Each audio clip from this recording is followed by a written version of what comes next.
Bom dia, tudo bem? Essa aqui fica sendo a segunda parte de litosfera. Para não ficar um vídeo muito grande, aí eu dividi em duas partes, tá bom? Vamos falar sobre o relevo. Relevo, falei que algumas partes importantes porque nosso planeta é cheio de que a geografia fala de rugosidades. São as partes de planalto, planície, depressão, montanhas, cordilheiras, vales. E essas palavras são chamadas de rugosidade do relevo. Então, as mais importantes que eu separei aqui foram planalto, planície, depressão e montanha. Como eu tinha dito nas aulas anteriores, planalto são compartimentos de relevos com altitude superior a 300 metros. Você vê que planalto é a parte mais alta do relevo, mas só que ela é plana, é uma parte alta, mas plana. Não tem nada a ver com o nosso planeta é plano, não tem nada a ver com isso não, isso aí não existe. Nosso planeta é um planeta circular, que tem uma forma geóide, e ele tem algumas partes que são chamadas de planalto, e essa parte do planalto, que é a parte mais alta do relevo, são planas, como você está vendo naquela parte verdinha ali, tá certo? Então, planaltos são a parte mais alta do relevo, são compartimentos de relevos com altitude superior a 300 metros, e a sua parte de cima é normalmente plana. Por isso, quando se fala assim, Brasília foi construído no Planalto Central, Brasília foi construído em uma área alta e uma área plana, onde mais ou menos é reto. Outra parte importante do relevo são planícies, são compartimentos de relevo com altitude igual ou inferior a 100 metros. Planície normalmente está do nível do mar, 100 metros. Se o mar aumentar mais 50%, um pouquinho mais, se aumentar 50 metros o mar, ele normalmente vai alagar as áreas de planície, que são lá o litoral, onde ficam as praias.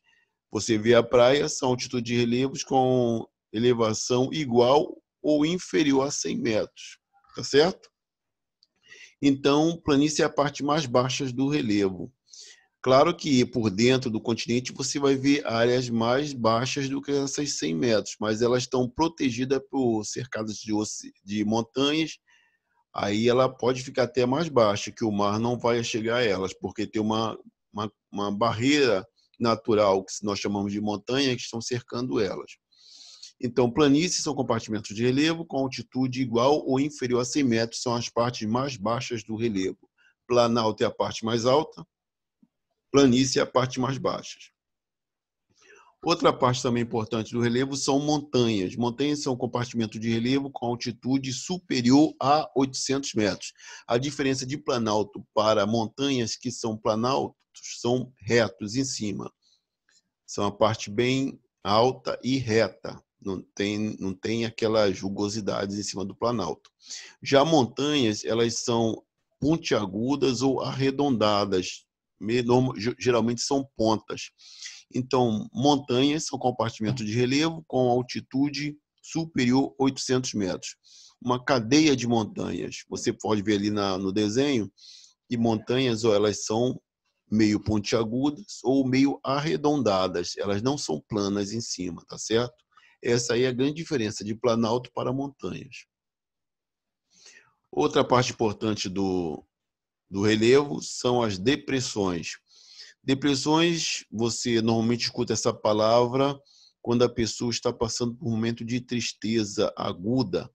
Aí ela fica muito triste, nós dizemos que a pessoa está em depressão. Por que a pessoa está em depressão? Porque ela está numa parte mais baixa, tipo um poço, e não consegue sair dessa situação. Então, é a mesma coisa que a geografia usa. Depressão são partes mais baixas do relevo, cercado por partes mais altas à sua volta, como se fosse quase um buraco. A pessoa não tem como sair dali. Então, essa é a parte do relevo na geografia, nós chamamos de depressão. São compartimentos de relevo cercados por partes mais baixas e partes à sua volta mais altas. Tá certo? Lembra do emocional depressão, você vai, na geografia, vai se ir pelo mesmo caminho. Depressão são partes baixas do relevo, cercada por partes mais altas à sua volta. Então, essas são as partes mais importantes do relevo, tá certo? Planalto, planície, depressão e montanha. Agora, outra parte também que bastante chama atenção na parte da litosfera é vulcanismo. Vulcanismo, como acontece o vulcanismo, dá para ver logo que são o surgimento de vulcões. Como o vulcão surge? Normalmente acontece uma abertura na crosta terrestre, onde o magma que está represado lá e sofre a pressão quando vê essa abertura, ele expele a lava, ela sai com grande pressão para fora. Quando acontece essa abertura na crosta terrestre, surge um vulcão. O vulcão ele pode ser ativo, ele pode ser extinto. Um vulcão, o que é um vulcão ativo? Um vulcão ativo é que está em plena erupção. Alguns vulcões hoje no mundo são considerados ativos, estão em plena atividade sísmica. Um vulcão, ele pode ser dormente. Dormente quando ele fica como se fosse adormecido durante muito tempo, de vez em quando anos, e de uma hora para outra ele volta novamente a expelir. Então, esses são chamados de dormente. Por exemplo, alguns como Vesúvio. Vesúvio é dormente. Ele fica 70, 100 anos sem entrar em erupção. De repente, ele entra em erupção novamente. Esse tipo de vulcão são chamados dormente. Existem vulcões que são considerados extintos. O que é um vulcão extinto? É que Nova Iguaçu tem um vulcão que é extinto. Hoje em dia, ele está tão extinto que você só consegue saber que é um vulcão lá pelas crateras que ele ainda tem assim à sua volta, mas já com mato, já com cobertura vegetal. Porque ele foi extinto, ele foi fechado há milhões de anos, não tem mais esse vulcão. Então, o vulcão tem essas três categorias. Ativo, quando ele está em plena erupção. Dormente, quando ele fica um tempo sem entrar em erupção, mas depois de alguns anos, 50, 70 ou 100 anos, ele volta a entrar em erupção. E o extinto, que é aqueles vulcões que já foram fechados há milhões de anos, tá certo? Onde existe mais incidência de vulcões no mundo é chamado de Círculo de Fogo do Pacífico. São terras em volta do Oceano Pacífico, onde normalmente existe uma divisão de placas, e nessa divisão de placas é onde acontece mais a incidência de vulcões e terremotos. É chamado de Círculo de Fogo do Pacífico, porque se você for ver aí no desenho, o azul é o Oceano Pacífico, e você vê que em volta do Oceano Pacífico tem uma linha alaranjada. E essa linha é que normalmente ocorre a maior incidência de vulcões no mundo, tá certo? E essa linha que está em volta do Oceano Pacífico, onde acontece mais incidência de vulcões, é chamado de Círculo de Fogo do Pacífico. Outro fato importante também que acontece na crosta terrestre é o terremoto. Terremoto é a acomodação de placas tectônicas ou quando uma placa tectônica se choca com uma outra. Quando ocorre esse choque de placas tectônicas, nós chamamos de terremoto. Quando essas placas se chocam nos continentes, acontece o terremoto. Quando essas placas se chocam no oceano, nós chamamos de maremoto. E esses maremotos, esse choque de placas, essa acomodação de placas que acontece no oceano, ela dá vazão que aconteça uma tsunami, ondas gigantescas de 40 metros de altura.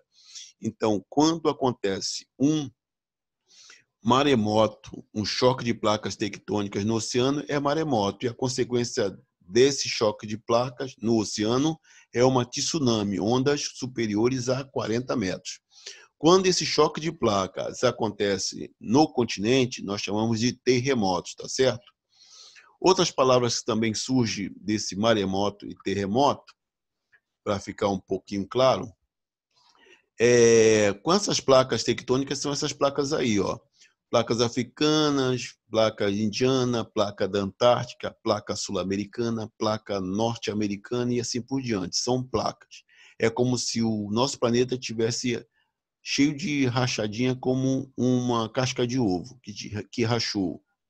Então, essas placas tectônicas, onde acontece a maior incidência de vulcões e terremotos, se você for ver bem aí o desenho, você vai ver que em volta dessa linha preta, perto dela, existem vulcões, né?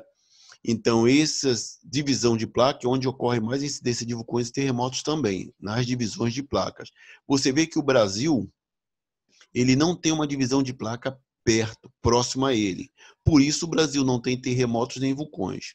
Já países que têm a divisão de placa muito perto ou próximo, ou estão em cima das divisões dessa placa, como o México, como a Turquia, como o Japão, como a Indonésia, que estão muito próximos à divisão dessas placas, são esses países que mais ocorrem incidência de vulcões e terremotos.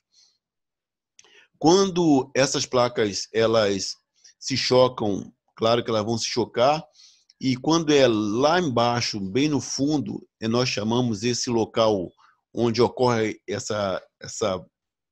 esse choque, nós chamamos de hipocentro. Quando é na superfície, que, claro, aconteceu no hipocentro, lá dentro das placas tectônicas. Aí nós vamos sentir aqui na superfície terrestre. E quando nós sentimos na superfície terrestre, nós chamamos de epicentro. Debaixo da Terra, hipocentro.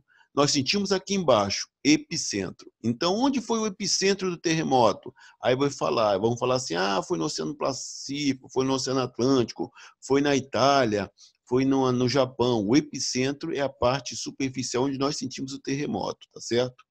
Então, essas divisões de placas aí é onde ocorre mais incidência de terremotos e vulcões.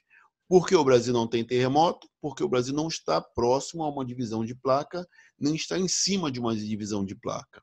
Os países que estão em cima de uma divisão de placa tectônica é onde vai ter a maior incidência de terremotos e vulcões. Outro fato importante na geografia é o solo.